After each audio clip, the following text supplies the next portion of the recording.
This is the Halftime Show with Omar Adori on Pulse 95. Wow. What an honor to have this next guest on the show. I had the privilege of sitting down with him and getting to know him a little bit better pre-show. And I don't know how I'm going to fit this whole hour in this one show now. But Sheik Tariq Al Qassimi is on the show today. And you know what? Even now, sitting in the background, we were sitting just waiting for the show to start. And he taught me something new, and I'm telling you now, you have to stay tuned for this. It's going to be a great show. We're discussing jiu-jitsu, knowledge, education, his personal journey as well, competition. I mean, there's so much we're going to cover on the only place to be at 3, the Halftime Show on Pulse 95. See you in a bit. This is the Halftime Show with Omar Adori on Pulse 95. Salam and welcome back to the Halftime Show with Omar Adori. I'm your host, covering everything sport, international, local. What an honor. Now, I have said on the show, I've punched above my weight, but today's episode, I have definitely punched above my weight with the guests that I have in store. Sheik Tariq Al Qassimi, welcome to the show. Thank you, Omar. Pleasure to be with you. It's all the pleasure is all mine, and having sat with you and spoken to you about a lot of things, I'm really fascinated to share with the audience your personal journey and your start with jiu-jitsu. How did it start? So it was March 2009, and I was planning a vacation. And as a different type of vacation, we searched for fitness camps to do 2 weeks of fitness. And we ended up going to Thailand to do 2 weeks of kickboxing, Muay Thai in Thailand. And as we were doing that, part of the gym that I was there in, they had no-gi grappling on the side. And I was like, yeah, I've seen this many times in MMA fights and so on. Maybe when I get back to Dubai or the UAE, I'll get a chance to try it out. Got back to the UAE, searched for a good Muay Thai gym at the time. There wasn't much, and looked for Jiu-jitsu. There wasn't much options for us. So I went and I did my first class at the UAE Jiu-jitsu Federation. And I liked the concept. I just fell in love with it from the first time. So my first class was April 2009. Okay. I did it for 2 months and traveled for that summer. Got back and just been a daily event for me. It's like a part of my life now. And part of your life it was, you know, did you ever feel your personal journey would affect so many people in the UAE? No. First of all, when I started, it was very limited people who actually knew I was practicing this. And I developed in the sport. I reached a blue belt. And one of my coaches said, Tariq, why don't you go and test yourself in a competition? I was like, yeah, but I'm not doing it on a competitive level. He said, no, like, I think you would do well.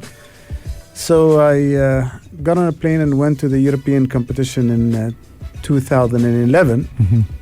And registered under the name Tariq Faisal, and got into the competition, gave my ID, walked in. By the time I walked out, the organizer read my name, and then he gave it to Gracie Mag. And I ended up getting 3rd place that competition. But by the time I actually left the building, my name was all over the world about competing. And everybody knew that now I practice jiu-jitsu and so on. And that's from that time I started feeling that, yes, I am influencing a lot of people. But mainly after it was announced and a lot of people knew that I was doing it. Before that, not many people knew I was practicing that sport. Yeah, and it's interesting you say you changed your name because obviously you wanted to be based on skill. And this was one of the things we spoke about before. Yeah. What was going through your mind when you tried to be normal, let's say? Is that fair? Well, let's put it this way. Yeah. Within our culture, being part of the Al Qassimi family and most of the royal families in the region, there's a certain level of respect, and there's always that level of people treat you in a certain way. So when I decided to go and compete, I wanted to take that burden off my back. The others don't know me, but I just wanted to take that burden off my back. It's like you're going there, you're gonna fight somebody. The guys I fought, one was from Brazil, the other one was from Norway, the other one's from I don't know where. They don't know me, they don't care, but it was the burden I was putting on myself. So I thought that by taking that, if I would say, if I lose, it's not me. I like that. But also, I wanted to ask you, when you did change the name and you were trying to take that burden off your shoulders, what was going through your mind? I mean, you're competing against people all around the world. How was that transcending in you delivering the practice of jiu-jitsu? Okay. Moving from belt to belt takes a good 1.5 to 2 years. And I was promoted 6 months into my training. And that triggered a lot of sort of like that gossip. He got the belt because he's a sheikh. They're just complimenting him this. But I was actually taking it very seriously. Like my training was like, I was very dedicated to it. So I thought, okay, well, if I compete in the UAE, same thing will happen. It's like, because he's a sheikh, he won, la la. So I decided, okay, let me go somewhere where nobody knows me. I'm not going to go in my name. And let's see what happens. So I just used my first name and my father's name and not the family name. And once it became public in the Gracie Mag and in the Jiu-Jitsu world, but I've left Portugal at the time where the competition was, landed in London, and I was invited to a dinner with the ambassador of the UAE in the UK, and with some other people there. And obviously there was scratches from the competition. What happened? I competed this. So what happened? I won 3rd place. And guess what? It was announced. So one of the guys in the room Googled the article, saw it, and sent it to a local media house. And it was all over the UAE. Wow. Literally less than 24 hours. Wow. Yeah. Okay. And last question before we take the break. I'm sure you get asked this a lot. I mean, with mixed martial arts and with all the sports, because you're a very athletic person, why jiu-jitsu? Jiu-jitsu, I mean, the translation of jiu-jitsu is the gentle art. It does not look gentle for somebody looking at it from outside. Jiu-jitsu, you need to be strong, you need to be flexible, you need to have endurance, etc. But the base of it is your technique. So your mind, your tactics, your strategy, this is what makes you win. Because if you and I are in the same weight, same strength, similar cardio, it's my strategy against your strategy. So if you put it another way, it's actually human chess. I will hold your right hand, not because I want to attack it. I want you to react with your left hand because that's the one I want. And then that's a chess game that happens. And it just engages the mind, the body, and you do 2 hours of training or 1.5 hours of training, and you don't feel that you've actually spent 1.5 hours. You're actually having fun. Yeah, it's obviously now it's not just part of your lifestyle. It is you. You've become that, and it's become you. Correct? Yes. A lot of Brazilians say jiu-jitsu changed my life because it does change a lot of your attitude to even handling problems like. Because in jiu-jitsu, you can end up in a position where you're being strangled, and you can either submit or try to escape. And there's never one escape. There's always like 2 or 3 options that are in front of you. And you have to have that lateral thinking happening instantly. And so today it is part of my life. Yeah, and it's interesting you say escape, and it's interesting you say in the mental side of things. Have you used jiu-jitsu as a form of escapism to just kind of channel your thoughts into one discipline? So I work 9 till 5 every day. And I go to training at 6 o'clock, 6:30, and jiu-jitsu starts at 7. So whatever stress I get through the day, this is the way I let it out. And those people that are training with you are the ones you let it out on. Well, I guess they all have the similar thing, right? Because I remember when we met last time and you showed me something with the grip. I mean, technical detail, I'll tell the audience now. When we met the first time when we spoke about jiu-jitsu, and you said to me, Omar, put your hand out. And I put my hand out, and you grabbed my hand. And you said, see, if I hold this part of your hand, you won't be able to wrap your hand around. And I thought that was really interesting because even the smallest detail, before even engaging in a grapple, you already kind of switched on to what are the next few steps. Is that like pretty much how you have to be prepared for a fight in jiu-jitsu? So I've been fortunate to train with a lot of world champions. And when I say a lot of world champions, if I say the top 10 in the world, I've probably trained with 7 of them. Wow. Multiple times. And all of them are 2 steps ahead.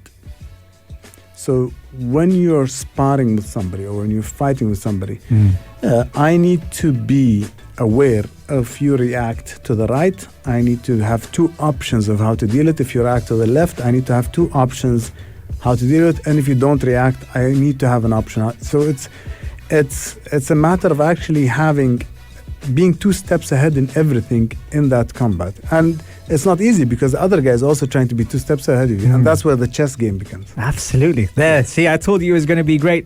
We're going to take a quick break now and be right back after the break, folks. Thank you. Keep those questions coming in and I'll see you right after this. See you in a bit, folks. This is the Halftime Show with Omar Adori on Pulse 95. Salam and welcome back to the Halftime Show with Omar Duri. I'm your host, covering everything sport, international, local.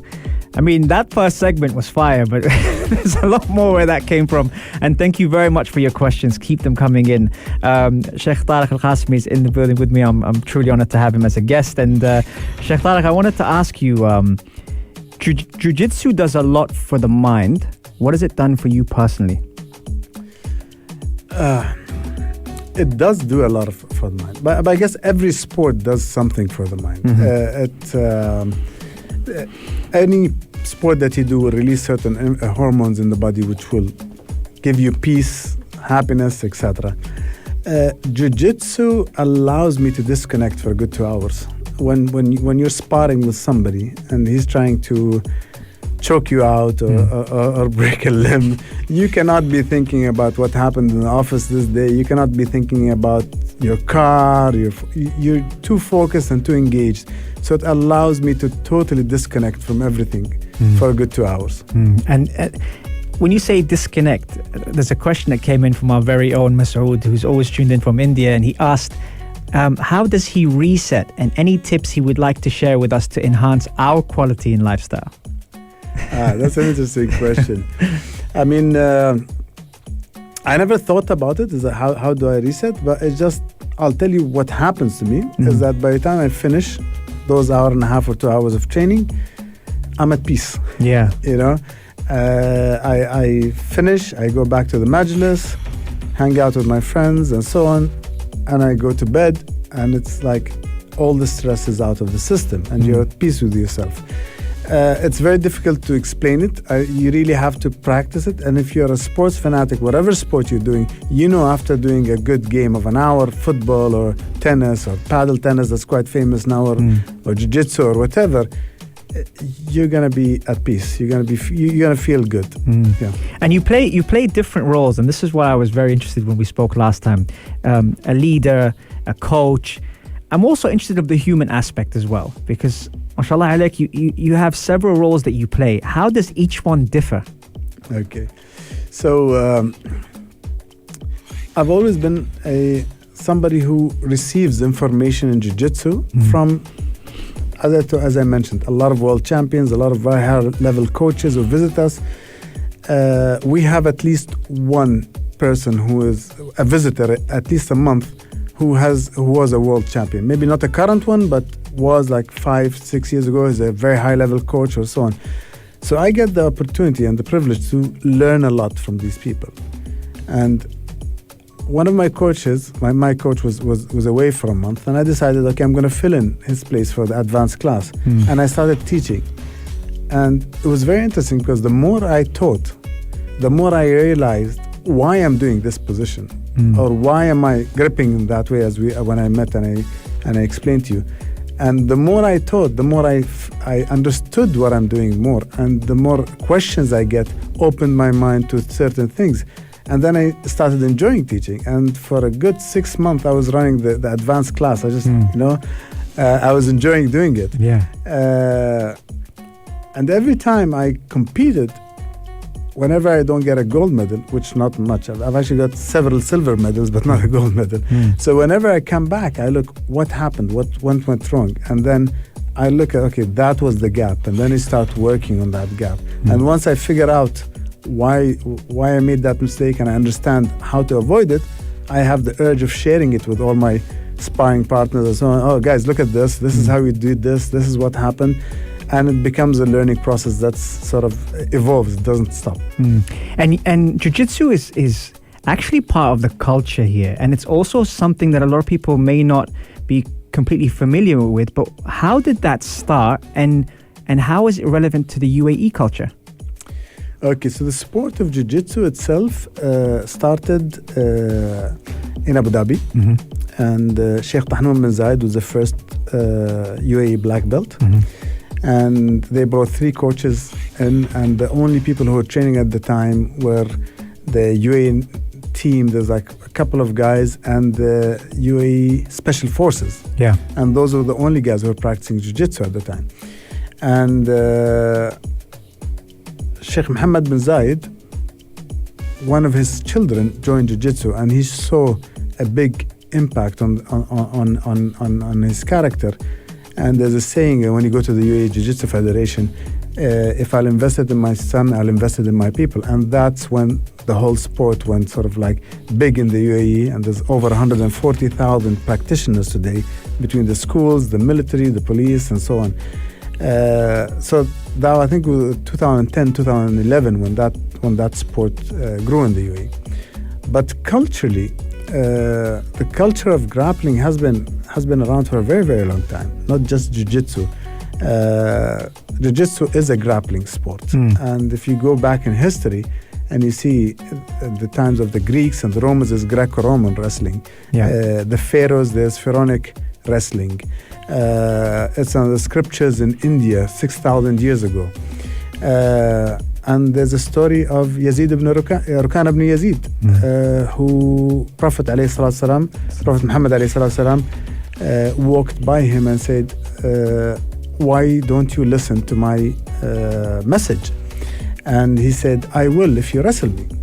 And the story goes that the Prophet wrestled him, and as he was doing that, called the name of Allah, took him down, said, no, I tripped on a rock.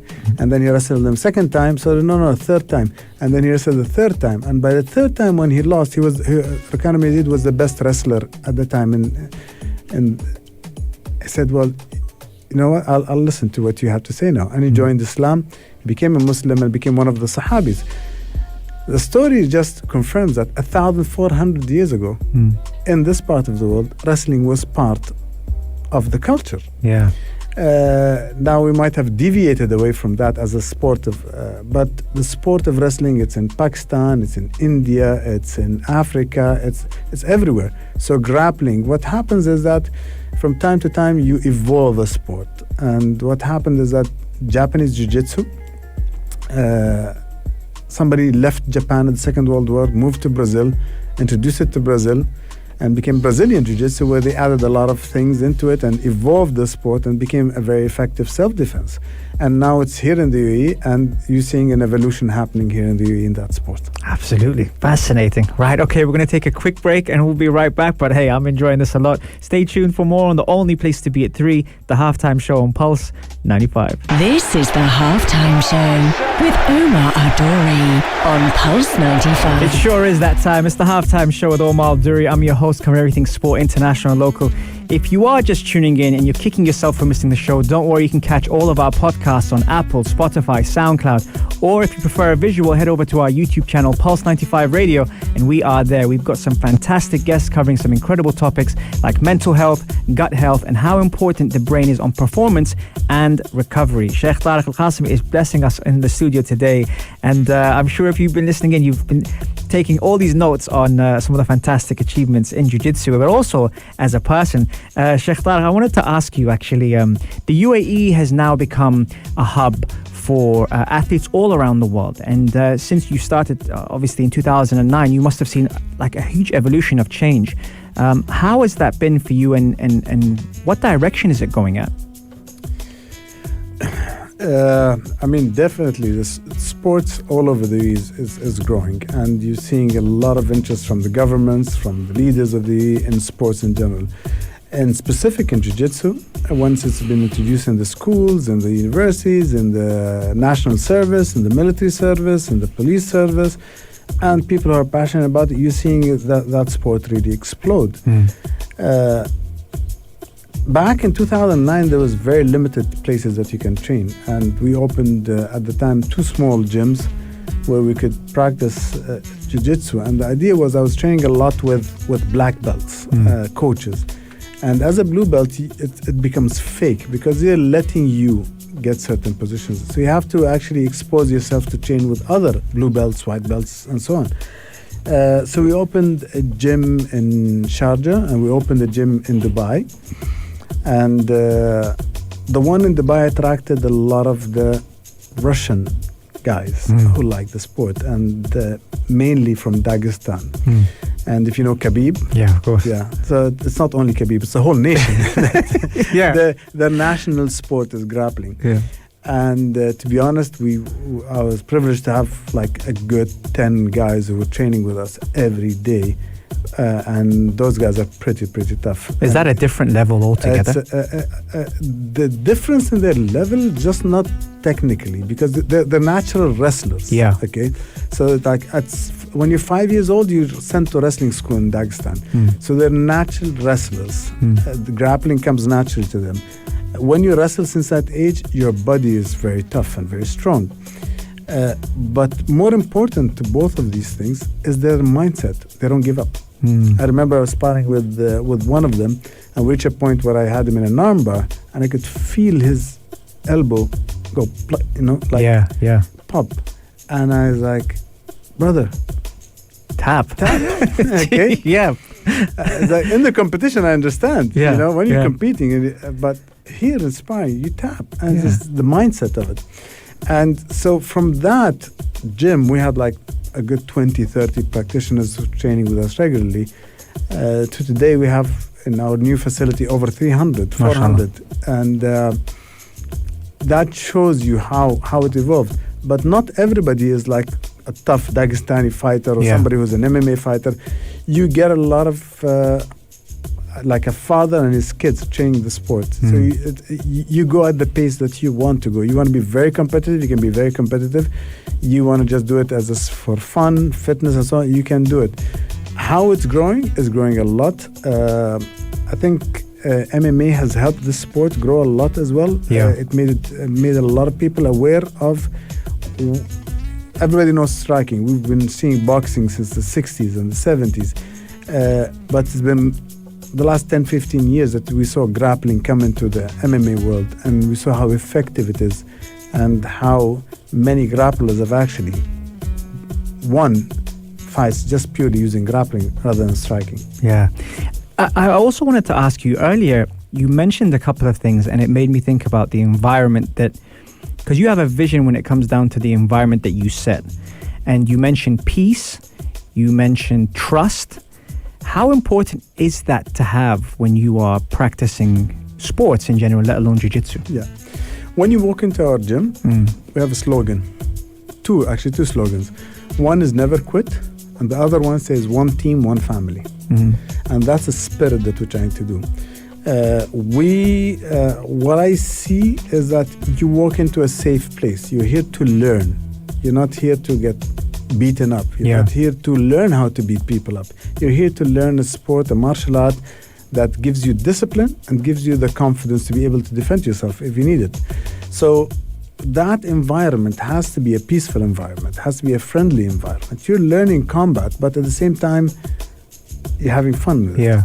You're coming in and your kids are there. So there's many families. I'll give an example of one of them. Basically, they have, like, the father is doing jiu-jitsu, the mother doing kickboxing, and the kids are doing jiu-jitsu and judo in the gym. So on a Saturday morning, they're all doing this sport together. And that environment is not a rough environment. It's not an environment where you walk in and it's like, whoa, this is like... No, it's an environment where like very inviting and allows people to come into a family.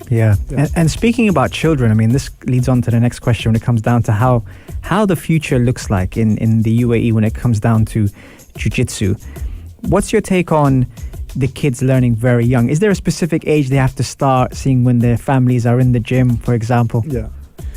I'll give you an example of my son, and then I'll talk about others. So My son, young, I put him in karate, and then when we started in jiu-jitsu, he started in jiu-jitsu. He did it for 2 years, and they said, "Dad, I want to do football." I said, "I don't mind, whatever you want to do, as long as you do, you give yourself an hour of sport a day." So he did football for a couple of years. Then he came back to kickboxing and then boxing. Again, it doesn't matter what you do as long as you give me that hour of sport. Yeah. On a specific note,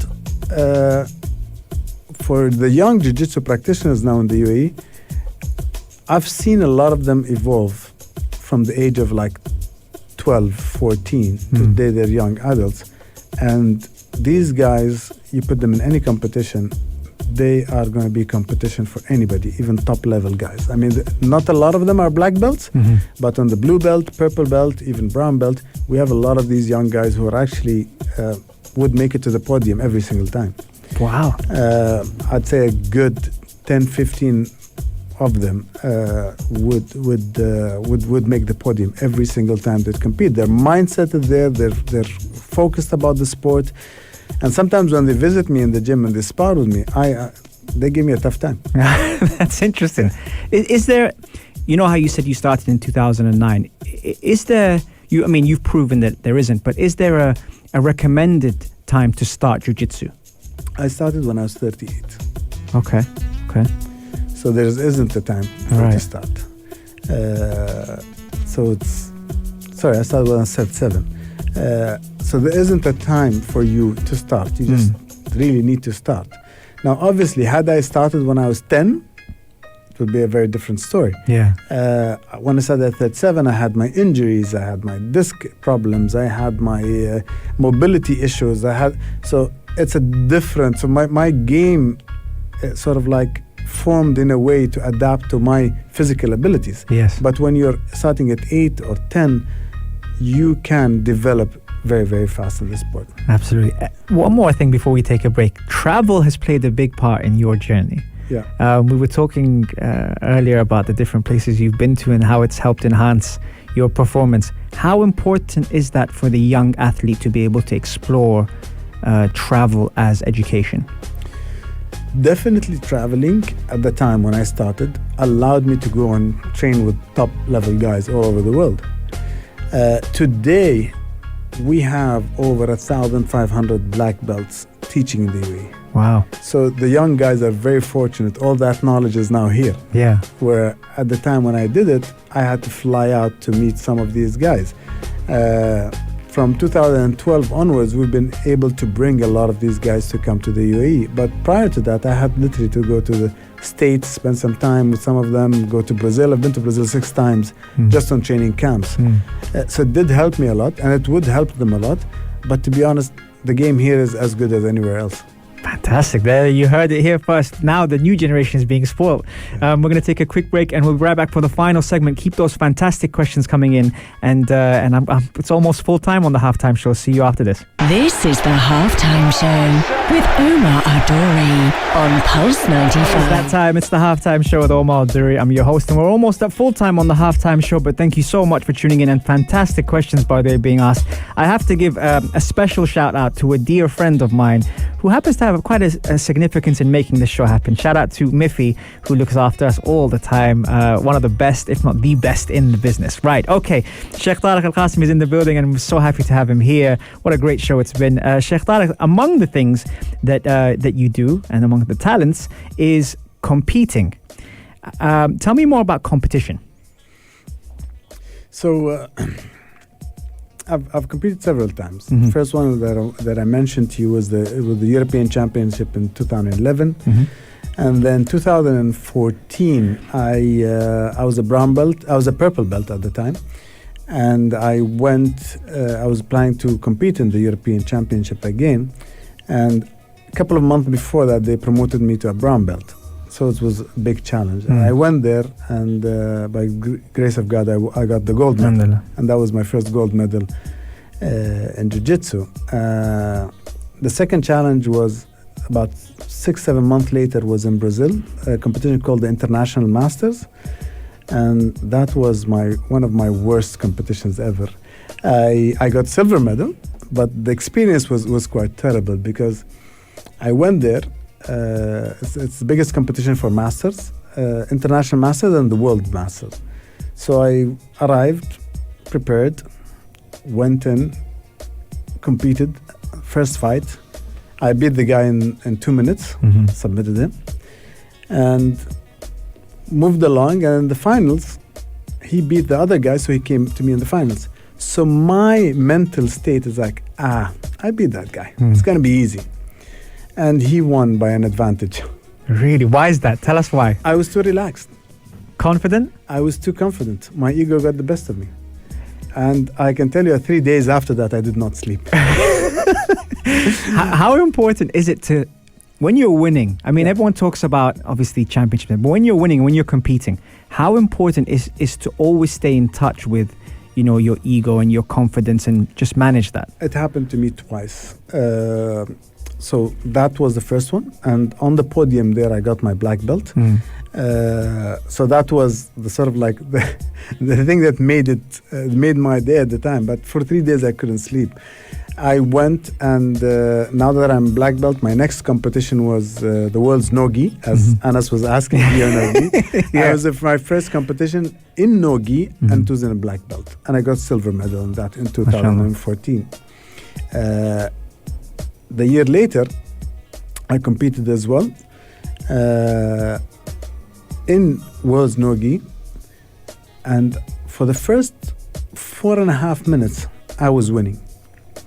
And then I looked at the clock and it was like 30 seconds on. And in my mind said, yeah, I won. And the other guy looked at the clock, 30 seconds, and he went all in. All in. Yeah. And I lost also by an advantage. So having your mindset focused all the way through is so important in competition. I competed several other competitions, got bronze medal in the Grand Slam, got a silver medal in the Grand Slam, and the last competition was in London. It was the UAE Jiu-jitsu Grand Slam, third one I competed in, and I got the gold medal in the open weight. Nice. And since then, every time I prepare for a competition, I get injured, and Miffy at the fitness center takes care of me and puts me back on track. Yeah. No, she takes care. She takes care of us. She got her hands full, I think, with just both of us. The amount of injuries we get. But alhamdulillah, now in terms of managing your training, what advice do you have for those that, for example, you know, blame age or say that, you know, they're too busy? What advice do you have for them now in terms of managing a lifestyle in health and fitness? Okay. Age is just a number. You don't have to go 100%. You have to go 100% to your limits. You're younger than me. I can't keep your pace, but I can push my pace, and that's all you need to do. You don't need to match anybody. You need to just push yourself a little bit more. So that's about the age. About the time, you have to make the time. And I can tell you that actually when you do sports, any sport, not just jiu-jitsu, it keeps you sane. It keeps you young. It keeps you healthy. The benefits are too much to count. That you need to make it an important part of your life. I think COVID was a terrible time. 2020 was a terrible time all over the world, but it made everybody super conscious about their health. Yeah. Super conscious about their hygiene, which people were taking for granted. Well, not everybody, but somewhere. Yeah, no, absolutely, you're right. And I wanted to thank you also for taking the time out. I know that you're busy with your training, with your physio, with everything. And it's been such an honor to host you on the show, really. Thank you so much for coming on the show. Thank you very much, Amr. Such a pleasure. And that is full time on the halftime show. There's the whistle. Thank you very much for tuning in. I mean, it was such an honor to have him on the show, and keep those questions coming in. I hope you enjoy the episode, and feel free to share, like, and comment on the episode, and have a great, blessed day. Sheikh Tariq, it's been an honor. Thank you. If you liked this episode of The Halftime Show, drop a like and subscribe. 95. Be sure to follow us on Instagram for all our daily updates and top stories.